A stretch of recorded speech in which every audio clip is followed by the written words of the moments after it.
லூக்காவின் சுவிசேஷம் 16ஆம் அதிகாரம். லூக்காவின் சுவிசேஷம் 16வது அதிகாரம் 19ஆம் வசனம் வாசிக்கிறேன். ஐஸ்வர்யமுள்ள ஒரு மனுஷன் இருந்தான்.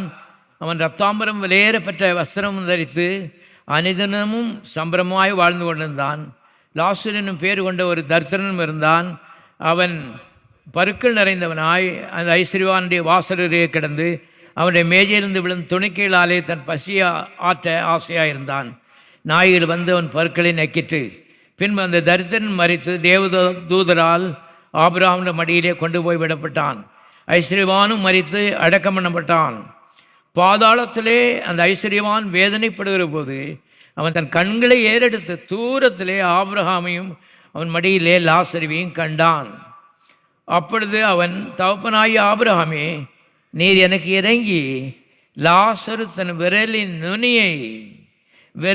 நுனியை தண்ணீரில் தோய்த்து என் நாவை குளிர பண்ணும்படி அவனை அனுப்ப வேண்டும். இந்த அக்னி ஜுவாலையில் வேதனைப்படுகிறேனே என்று கூப்பிட்டான். குளியனுடைய முடிவை பார்த்தீங்களா? இந்த உலகத்தில் கிறிஸ்து இல்லாமல் வாழ்ந்து கழிச்சிடலாம், நோ ப்ராப்ளம். இந்த உலகத்துக்கு இது சரி, ஏன்னா இது பிசாசு உலகம். ஆனால் கண்ணை மூடிட்டா உள்ளே இருக்கிற ஆவி அருமையானவர்களே, அது ரெண்டு இடத்துல ஒரு இடத்துக்கு போகுது. ஒன்று பரலோகத்துக்கு போகிறது அல்லது பாதாளத்துக்கு போகிறது. ஆகவே கிறிஸ்துவை ஏற்றுக்கொள்ளாத இந்த ஐஸ்வர்யவானுடைய ஆவி பாதாளத்துக்குள்ளே போய் கீழே இறங்கிட்டு அவன் சொல்கிறான் பாருங்க, ஆபிரகாம்கிட்ட ஜெபிக்கிறான், லாசருவை கொஞ்சம் அனுப்புங்க ஐயா. அவன் தன் விரலின் நுனியை தண்ணீரில் தோய்த்து என் நாக்கை கொஞ்சம் குளிர பண்ண வேண்டும். அப்படிப்பட்ட ஒரு அக்கினி 24 hours அணைக்க முடியாத ஒரு அக்கினி எரிந்து கொண்டு இருக்கிறது. அதுக்குள்ளே தான் மனிதனுடைய ஆவி அருமையானவர்களே நித்தியமாக பாதிக்கப்பட போகிறது. மனிதன் 3 பகுதியுடையவன். வெளியே சரீரம், மனது, 3வது உள்ள ஆவி. கவனிங்க, இதில் மேஜராக இருக்கிறது 2, ஆவி, 2வது வெளியே மாம்சம். உள்ளான மனுஷன், புறம்பான மனுஷன். இந்த புறம்பான மனுஷனை கல்ற தோட்டத்துக்குள்ளே வைக்கலாம், ஆனால் உள்ளான மனுஷனை கல்ற தோட்டத்துக்குள்ளே வைக்க முடியாது. அவன் ஒரு ஆவியாக இருக்கிறான், தேவ சாயலில் படைக்கப்பட்டிருக்கிறான், தேவன் ஆவியாக இருக்கிறான், அவருடைய சாயலில் மனிதனை படைத்திருக்கிறார். அவனுக்கு முடிவே கிடையாது. யோசித்து பாருங்க, முடிவே கிடையாது. தேவனுக்கு முடிவு கிடையாது, இவனுக்கு முடிவு கிடையாது. ஆகவே அப்படிப்பட்ட பாதாள குழிக்குள்ளே அருமையான போய் மனுஷன் இந்த கண்ணை மூடின உடனே அங்கே போய் இறங்க வேண்டும். வேறு மிடில் கிரவுண்டே கிடையாது. ஃபினிஷ்ட், அதோடு முடிஞ்சுது. அருமையானவர்களே, கதையே முடிஞ்சுது பாருங்கள். ஆகவே தேவனுடைய பிள்ளைகளே, பாதாளத்தை குழந்தை இந்த மனுஷன் சொல்கிறான், விரலின் நுனியை தண்ணீரில் நனைத்து நாக்கில் தொட சொல்லுங்க. அவ்வளவு ஹீட்டு. ஒரு நாள் கிடையாது, 2 நாள் கிடையாது, முடிவே கிடையாத நித்திய நரகம். அருமையானவர்களே, அவியாத அக்கனி என்று எழுதப்பட்டிருக்கிறது. அங்கே போகிறான் மனுஷன். அந்த பாதாள குழிக்குள்ளே அவன் இறங்கிடக்கூடாதுன்னு சொல்லி தான் கர்த்தர் பரலோகத்தின் கீழே இறங்கினார். எதுக்கு கீழே இறங்கினாருன்னு கேட்டால், குழிக்குள்ளேருந்து இவனை தூக்கி எடுக்கிறதுக்கு. வியாதி அந்த நரகத்தினுடைய சின்ன ஒரு பிரதிபலிப்பு. இதை காட்டிலும் கோடி மடங்கு அகோரமானது பாதாளம். அருமையான அந்த பாதாளத்துக்குள்ளே மனிதர்கள் கடத்தப்பட்டு கொண்டிருக்கிறார்கள். கண்ணை மூடிட்டான்னா உள்ளே இயேசு இருக்கிறாரா? இல்லைன்னு சொன்னால் அந்த அக்கினி கடலுக்குள்ளே போய் இறங்க வேண்டியதுதான். பரிதாபமான ஒரு நிலை. ஆகவே தான் தேவாதி தேவன் சந்திரனையும் சூரியனையும் முழு உலகத்தையும் தன்னுடைய விரலினாலே படைத்த கர்த்தர் சிங்காசனத்தை விட்டு கீழே இறங்கி 2000 ஆண்டுகளுக்கு அந்த பூலோகத்துக்கு கை கொடுக்கிறவராக அருமையானவர்களே வந்தார் என்று சத்தியவேதம் சொல்கிறது. வேறு எதுக்கும் வரல. இவனால் அவருக்கு ஆக வேண்டியது ஒன்றும் இல்லை. குழிக்குள்ளே கிடக்கிற ஒரு ஆட்டை அருமையானவர்களே நீங்கள் யோசிச்சு பாருங்கள். பேக்க முழிக்குது. கொஞ்சம் கை கொடுத்தா தூக்கி மேலே விட்டுடலாம். இந்த உதவி செய்கிறதுக்காக கர்த்தர் வந்தார் என்று எழுதப்பட்டிருக்கிறது. அருமையான தேவனுடைய பிள்ளைகளே பாருங்கள், நீங்களும் ஆத்துமாதான்னு சொல்லும்போது இதெல்லாம் மனசில் கொள்ளணும். குடும்பத்தில் ரொம்ப பிரியமானவங்க இருக்கலாம்.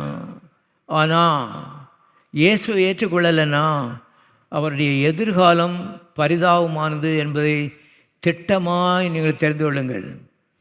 ஆகவே பிரியமாக இருக்கேன்னு சொன்னால் இன்றைக்கி மாத்திரம் பிரியம் இல்லை, நாளைக்கு இந்த மனுஷனுடைய நித்தியத்தை எங்கே கழிக்க போகிறாங்கிற ஒரு எண்ணம் உங்களை வாட்டி வதைக்கணும்.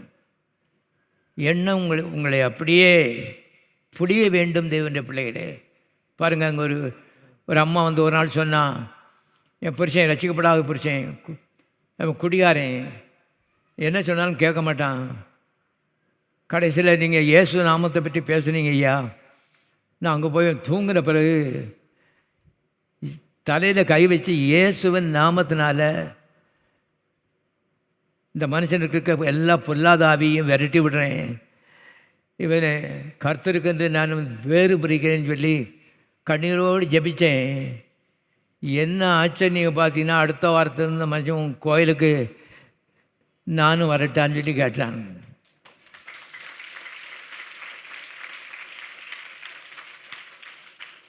இன்றைக்கி அவர் ஒரு விசுவாசியாக இருக்காருன்னு சொன்னால் என்ன பெரிய ஆச்சரியம் பாருங்கள். இயேசுவின் நாமம் சர்வலோகத்தில் பெரிய நாமம். வியாதி பிரச்சனையில் கஷ்டப்படுற அருமையான மக்களுக்கு ஆலோசனை சொல்லுகிறேன், இயேசுவின் நாமத்தை பயன்படுத்தி பாருங்கள். நாங்கள்லாம் அப்படி தான் இவ்வளோ நாள் வந்துட்டோம், இன்னும் ரொம்ப நாள் நான் இருப்பேன்.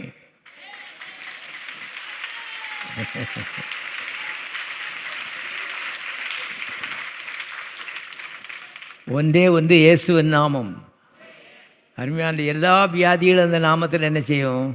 பறந்து போகும். எல்லாம் பறந்து போகும், எல்லாமே ஓடிவிடும். ஆகவே மனதில் இந்த நாமம் நம்பர் 1 இந்த ஹோல் வேர்ல்டு. உலகத்திலே பெரிய நாமத்தை என் நாவலை வைக்கிறதுக்கு தேவன் எனக்கு லைசன்ஸ் கொடுத்துருக்காரு. எந்த நேரத்தில் அதில் பயன்படுத்தலாம். அருமையாக அந்த நாமத்தில் அருமையானுள்ளே சபிக்கிறேன், விரட்டுறேன். என் நாமத்தினாலே பிசாசுகளை துரத்துங்கள், மிதித்து துரத்து.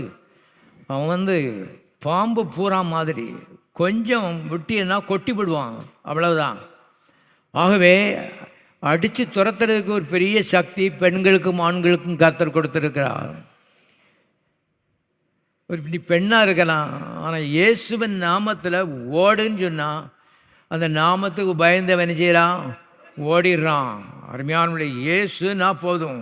ஆகவே வியாதியாக இருக்கிறவர்கள் இயேசுவின் நாமத்தினால ஓடுன்னு உனக்கு கட்டளை விடுகிறேன்னு சொல்லி பாருங்கள். அற்புதங்களை அருமையான காண்பீர்கள்.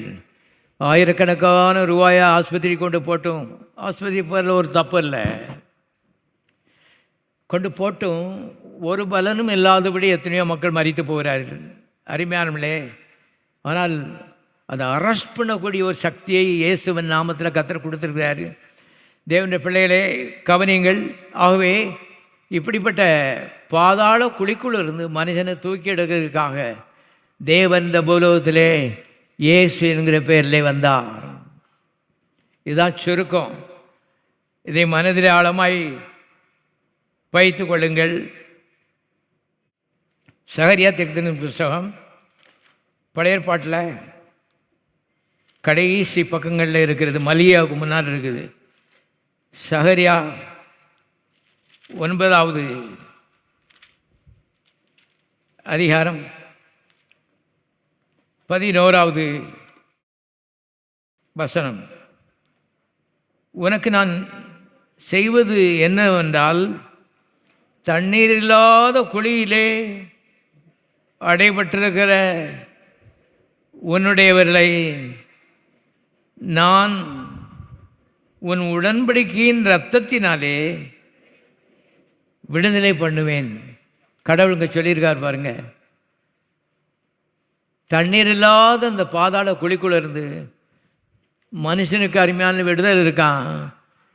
எப்படி இருக்கான்னு சொன்னால், அருமையானே, இரத்தத்தினாலே கை கொடுப்பேன் என்று எழுதப்பட்டிருக்கிறது.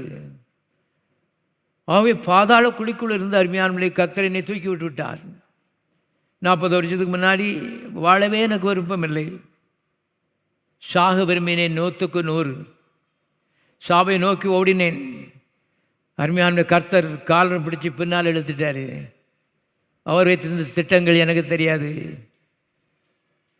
அருமையானவர்களே, இந்த 40 வருஷத்தில் பல்லாயிரம் பேர் கிறிஸ்துவை ஏற்றுக்கொண்டு பாதாளத்துக்கு போகிறதுக்கு பதிலாக பரலோகத்துக்கு போயிட்டாங்க. இந்த காலை வேளையிலே உங்களுடைய வாழ்க்கையிலும் கூட வழி தெரியாதபடி தவித்து கொண்டு பாதாளத்தை நோக்கி போய் கொண்டிருப்பீர்களானால் உங்களுக்கு நான் சொல்லுகிறேன், அவருடைய பேர் இயேசு. உங்களுக்கு கல்வார் சிலுவையில் ரத்தம் சிந்தி இருக்கிறார். அவருடைய இரத்த கரை பிடிந்த அந்த கை அந்த பாதாள குழிக்குள்ளிருந்து தூக்குகிற ஒரே ஒரு மீன்ஸ், ஒரே ஒரு வழி என்பதை நீங்கள் தெரிந்து கொள்ளுங்கள். அதை தவிர வேறு வழியே கிடையாது. பாதாளத்துக்குள்ள தூக்கணும்னா மனுஷன் ரத்தத்துக்கு விரோதமாக பாவம் செஞ்சுருக்கான், உயிருக்கு விரோதமாக பாவம் செஞ்சுருக்கான், சாகணும், செத்து பாதாளத்துக்கு போயிட்டான், அவ்வளோதான்.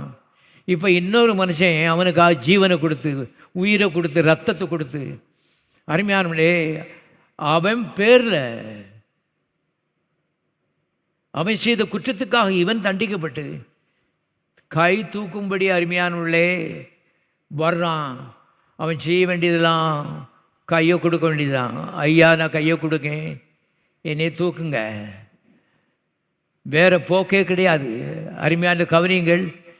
மற்ற ஜபங்களுக்கும் இதுதான் பதில் வர்றதுக்கு வழி. உங்களுக்கு சொல்லித்தாரேன்.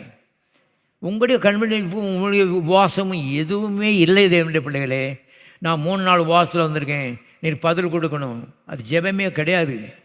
அருமையான காட் இஸ் நாட் இம்ப்ரெஸ்டு.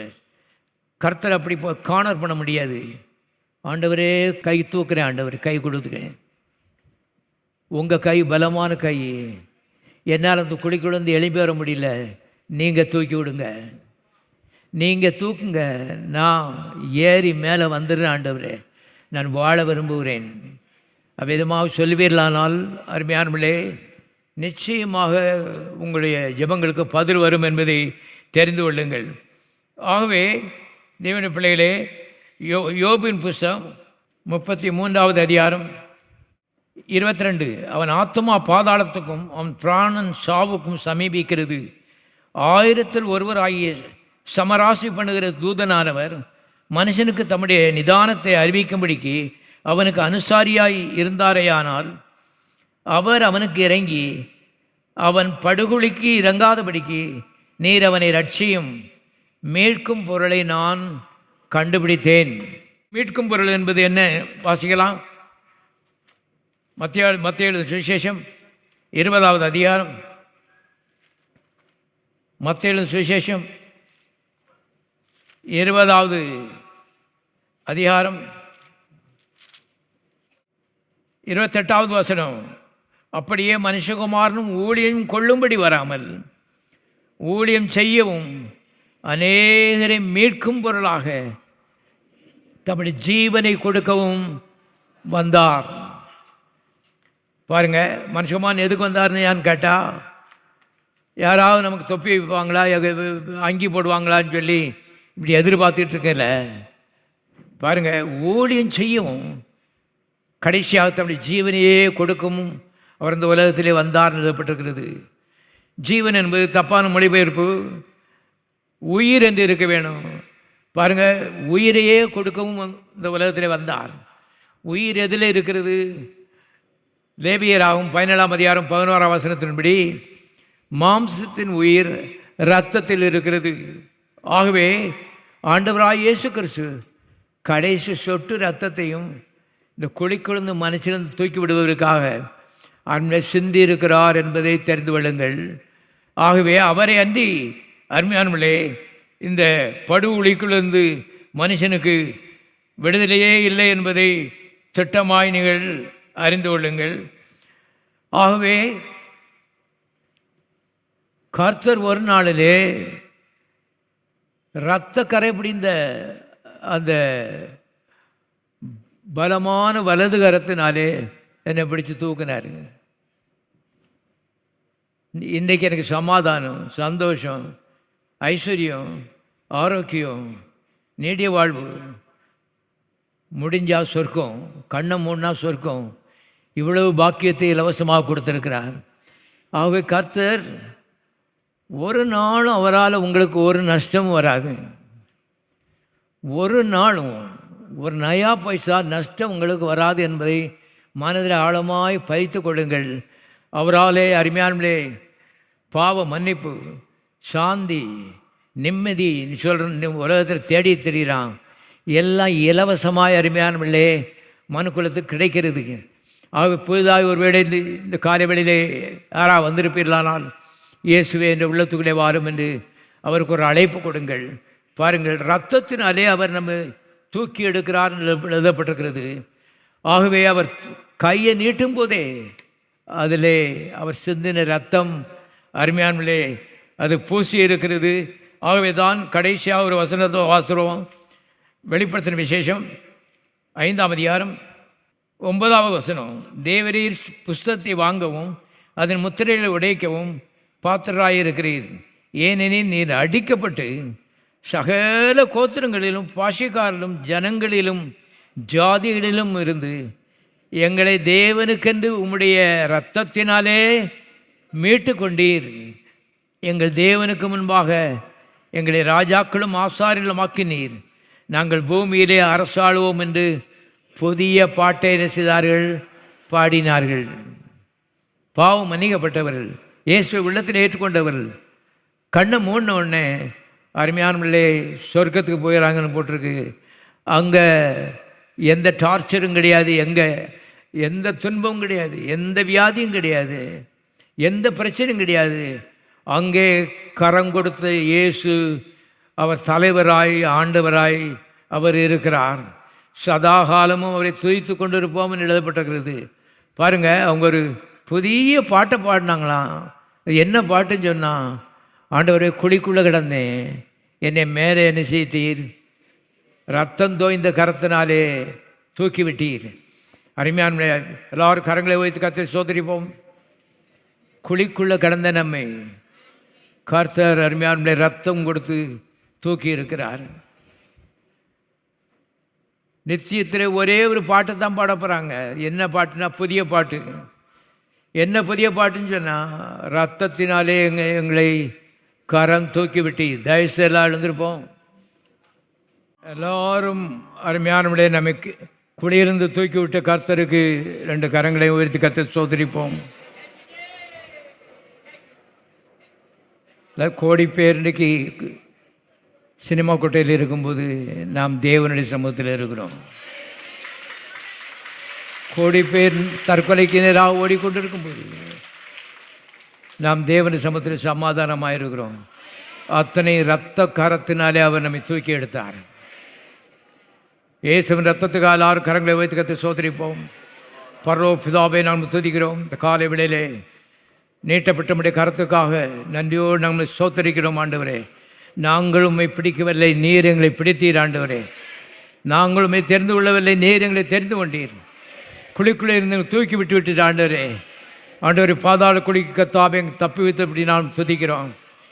கத்தாவே சேற்று உளையான சேற்று தூக்கி கண்மனின் மேல் நிறுத்தி புது பாட்டை எங்கள் வாயில் கத்தாவை தந்திருக்கு அப்படின்னாலுமே துதிக்கிறோம். ஆண்டவரே, இந்த காலவெளியிலே மக்கள் மேலே நம்முடைய கரம் நீட்டப்பட்டிருக்கு அப்படின்னாலும் துதிக்கிறோம். நம்முடைய வல்லமிழ் கரம் வியாதிக்காரர் எல்லாரையும் குணமாக்கும்படி இயேசுவின் நாமத்தை நான் ஜெபிக்கிறேன்.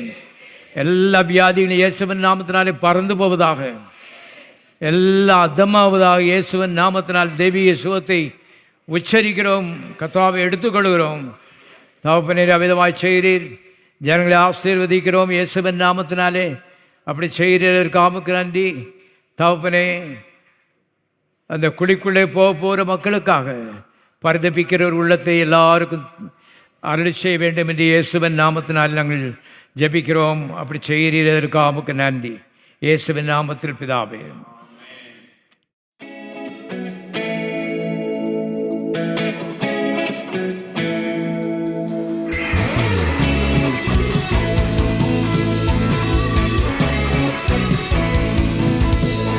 கர்த்தரை பாடுங்கள், அவர் மகிமையாய் வெற்றி சிறந்தார். நம் தேவனை போற்றுங்கள், அவர் மகிமையாய் வெற்றி சிறந்தார். கர்த்தரை பாடுங்கள், அவர் மகிமையாய் வெற்றி சிறந்தார். நம் தேவனை போற்றுங்கள், அவர் மகிமையாய் வெற்றி சிறந்தார். குதிரையையும் ரதங்களையும் கடலிலே தள்ளி அழித்திட்டார். தேவ ஜனமான நம்மையும் தேவ சமூகத்தில் உயர்த்திட்டார். குதிரையையும் ரதங்களையும் கடலிலே தள்ளி அழித்திட்டார். தேவ ஜனமான நம்மையும் தேவ சமூகத்தில் உயர்த்திட்டார். நாள் முழுதும் உம்மை பாடிடுவேன், வாழ்நாளெல்லாம் உம்மை ஆராதிப்பேன். நாள் முழுதும் உம்மை பாடிடுவேன், வாழ்நாளெல்லாம் உம்மை ஆராதிப்பேன். கர்த்தரை பாடுங்கள், அவர் மகிமையாய் வெற்றி சிறந்தார். நம் தேவனை போற்றுங்கள், அவர் மகிமையாய் வெற்றி சிறந்தார்.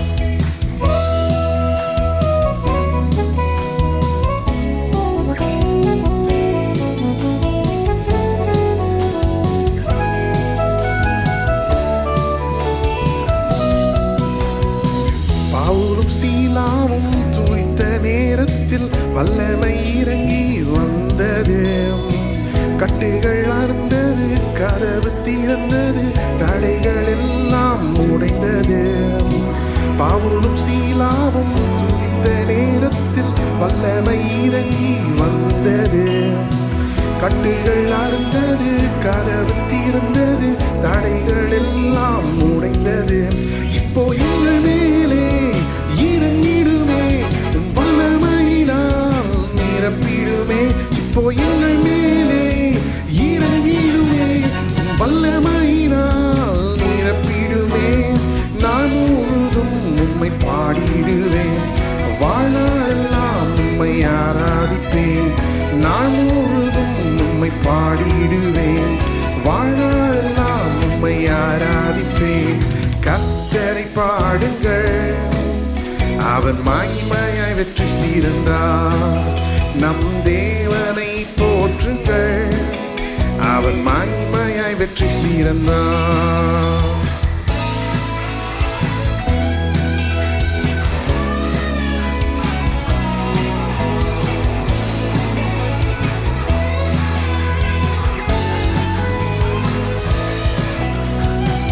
எரிகோ கோட்டையை சுற்றி துதிக்கையில் ஆலங்கமெல்லாம் இடிந்தது. எக்கால சத்தமாய் துதித்து பாடியே எல்லையை எல்லாம் ஜெயிப்போமே. எரிகோ கோட்டையை சுற்றி துதிக்கையில் ஆலங்கமெல்லாம் இடிந்தது. எக்கால சத்தமாய் துதித்து பாடியே எல்லையை எல்லாம் ஜெயிப்போமே. இப்போ எங்கள் மேலே இறங்கிடுமே, வல்லமையினால் நிரப்பிடுமே. இப்போ எங்கள் மேலே இறங்கிடுமே, வல்லமையினால் நிரப்பிடுமே. நான் முழுதும் உம்மை பாடிடுவேன், வாழ்நாளெல்லாம் உம்மை ஆராதிப்பேன். நாள் முழுதும் உம்மை பாடிடுவேன், வாழ்நாளெல்லாம் உம்மை ஆராதிப்பேன். கர்த்தரை பாடுங்கள், அவர் மகிமையாய் வெற்றி சிறந்தார். நம் தேவனை போற்றுங்கள், அவர் மகிமையாய் வெற்றி சிறந்தார். கர்த்தரை பாடுங்கள், அவர் மகிமையாய் வெற்றி சிறந்தார். நம் தேவனை போற்றுங்கள், அவர் மகிமையாய் வெற்றி சிறந்தார். குதிரையையும் ரதங்களையும் கடலிலே தள்ளி அழித்திட்டார். தேவ ஜனமான நம்மையும் தேவ சமூகத்தில் உயர்த்திட்டார். குதிரையையும் ரதங்களையும் கடலிலே தள்ளி அழித்திட்டார். தேவ ஜனமான நம்மையும் தேவ சமூகத்தில் உயர்த்திட்டார். நான் முழுதும் உம்மை பாடிடுவேன், வாழ்நாளெல்லாம் உம்மை ஆராதிப்பேன். நான் முழுதும் உம்மை பாடிடுவேன், வாழ்நாளெல்லாம் உம்மை திரும்பவும் நான் முழுதும் உம்மை பாடிடுவேன், வாழ்நாளெல்லாம் உம்மை ஆராதிப்பேன். நான் முழுதும் உம்மை பாடிடுவேன், வாழ்நாளெல்லாம் உம்மை